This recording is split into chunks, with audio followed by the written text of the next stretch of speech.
It was the year 2017, and there were two roller coasters that all enthusiasts were waiting on the announcement of. First, the most obvious, Steel Vengeance. We knew the hybrid process was happening to Main Street as the construction process started very early that year. The other roller coaster that we knew was coming turned out to be Twisted Timbers. Hurler had been closed since 2015 and all the signs were pointing towards a hybrid conversion. Well, finally both roller coasters were announced, but I think one coaster in particular was stealing up all the spotlight, and that was Steel Vengeance. It's a shame that it took me about 4 years to visit King's Dominion again and snag my first ride on Twisted Timbers because I had no idea what I was missing out on. Its stats may not wow you, but as we all know, numbers can be deceiving.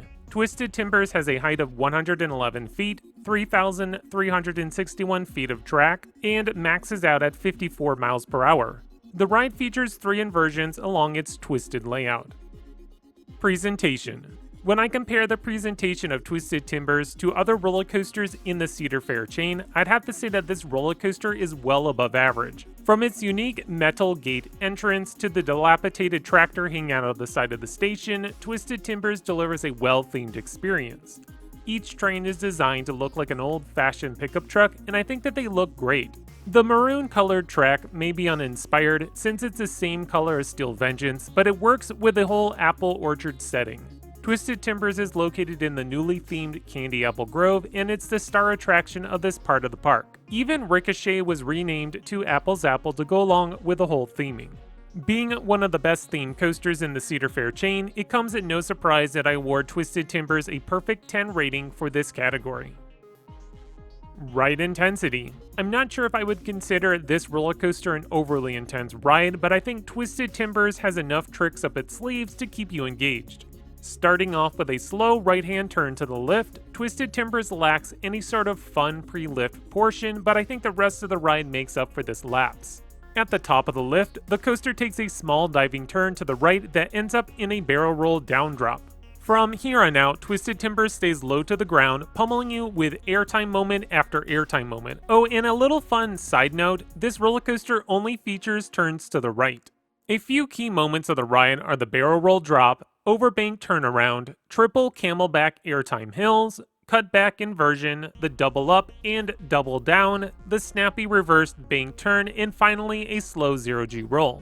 I remember watching the POVs from its opening year and thought that this coaster lost a lot of steam by the time you entered the brake run, but after getting my first ride on Twisted Timbers, I never really felt like the ride lost momentum.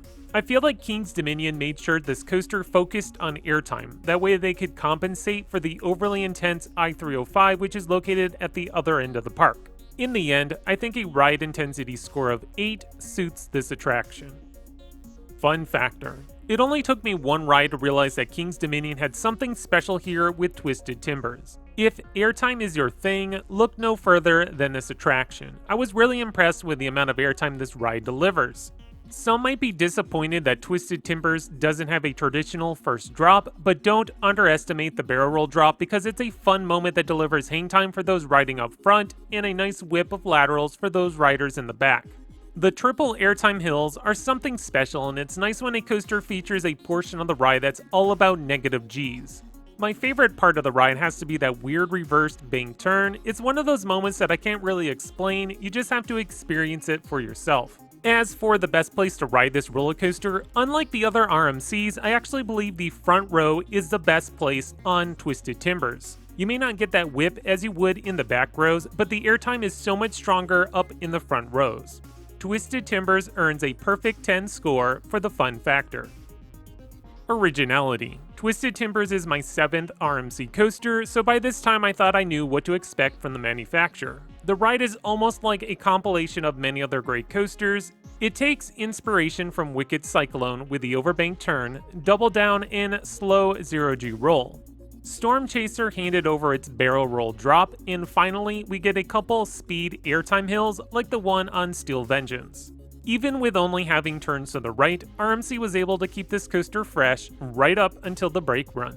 I think Twisted Timbers deserves a perfect 10 score for originality. Ride smoothness. Every single one of the iBox coasters by RMC have been butter smooth. Twisted Timbers is no exception by delivering a perfectly smooth ride. Some might not be a fan of the shin guards found on the restraints, but it doesn't bother me. Twisted Timbers gets another 10 score, this time for ride smoothness. Okay, the final score comes to 9.6, which is a near perfect score. When you look over the ride layout, this coaster accomplishes what it set out to do. There wasn't an airtime hill that didn't deliver, or an inversion that felt lackluster. Every element is solid, providing that type of thrill it was meant to.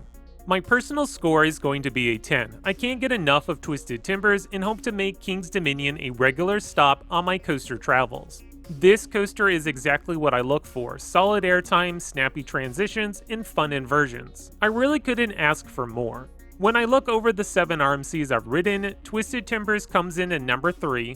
My current ranking would be Steel Vengeance at number 1, Lightning Rod in 2nd place, Twisted Timbers at 3rd, Storm Chaser edging out Wicked Cyclone for 4th, thus makes Wicked Cyclone in 5th, Jersey Devil at 6th place, and finally Iron Rattler at number 7. If you haven't been to King's Dominion yet, I couldn't think of a better excuse than checking out Twisted Timbers. Of course, the park has I-305, which is another world-class attraction, unlike anything else I've ridden, but that's for another video. For those who have ridden Twisted Timbers, tell me all about your experience in the comments. If you enjoyed this video, please click on that like button and subscribe, that way you continue to get great content brought to you by XscreamThrills.